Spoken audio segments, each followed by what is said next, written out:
Bonjour, c'est Mathieu Bonnevie. Je vous emmène pour une journée de shooting à bord du 911 Turbo S. C'est parti. Salut Benjamin. Salut Mathieu. Donc c'est ça la voiture pour aujourd'hui? C'est celle-ci.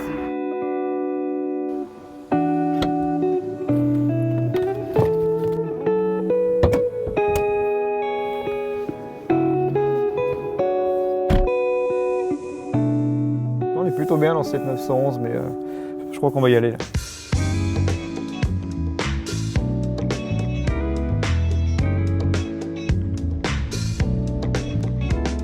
Je suis photographe spécialisé dans l'automobile.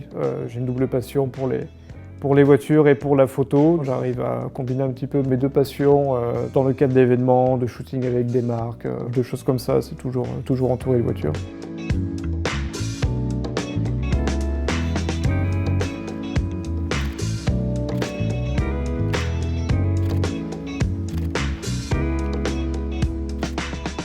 Aujourd'hui, le but, c'était un peu d'explorer la région. Et on s'est donné rendez-vous ce matin au centre Porsche-Reims où Benjamin m'attendait avec une superbe 992 Turbo S cabriolet. On a démarré par le circuit de Gueux. C'est un peu inévitable ici, c'est vraiment l'endroit mythique du sport automobile. Juste après le lever de soleil, on avait vraiment une super lumière. On a pu se garer au millimètre entre deux rayons de soleil, tourner un petit peu autour de la voiture. Et c'est une des parties que j'aime beaucoup dans la photo, vraiment regarder un peu tous les détails. Ouais, la lumière est bien. On va aller voir là-haut. Ouais, c'est vraiment beau d'ici. C'est tellement rare de pouvoir voir un peu de voiture du dessus, ça change tout. Chaque Porsche a quelque chose, un petit peu d'intemporel. Et le fait d'avoir une couleur claire ou une belle lumière de lever de soleil ce matin, ça permet vraiment de les mettre en valeur. Dans 5 minutes, on arrive au château de Sassy, qui est bordé de vignes tout autour. On va aller se mettre en marche arrière dedans, derrière. Il y a des feuilles qui sont tombées au sol, c'est tout orange. C'est un peu vallonné derrière, on voit toutes les vignes. Et en plus, le sol est craie, la même couleur que la voiture. Ça, c'est pas mal. On a vraiment pris les toutes petites routes de vignes. C'est un peu surprenant d'ailleurs qu'une 911 puisse passer dans ces endroits, mais on a passé un bon moment à essayer de trouver les bons spots avec la bonne lumière, un petit peu de côté vallonné pour bien voir les vignes, les petits villages vignerons. On a trouvé deux, trois endroits sympas au milieu des vignes. On est vraiment dans les plus belles couleurs de l'année. On pourrait peut-être faire un truc avec la signature lumineuse derrière.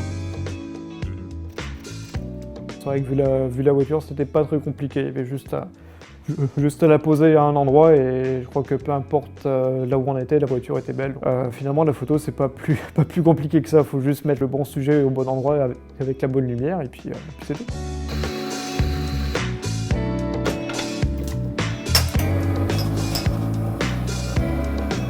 C'est bon de passer au traitement des photos. Je commencerai jamais sans un café. C'est parti.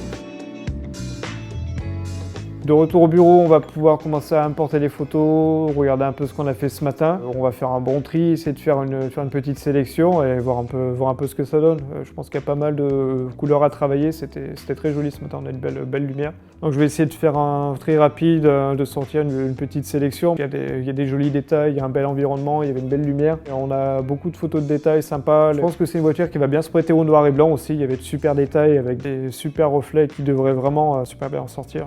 Le côté vraiment plaisant de ce métier de photographe, surtout quand on est passionné de voiture, c'est de pouvoir vraiment prendre le volant de ce genre de voiture pour pouvoir se balader. Je serais bien resté, je pense, toute la journée dedans à faire que rouler. Et il ne me reste plus qu'à travailler sur les photos. Ça a juste été très dur de rendre la voiture et les clés, mais peut-être qu'on va pouvoir refaire ça très vite.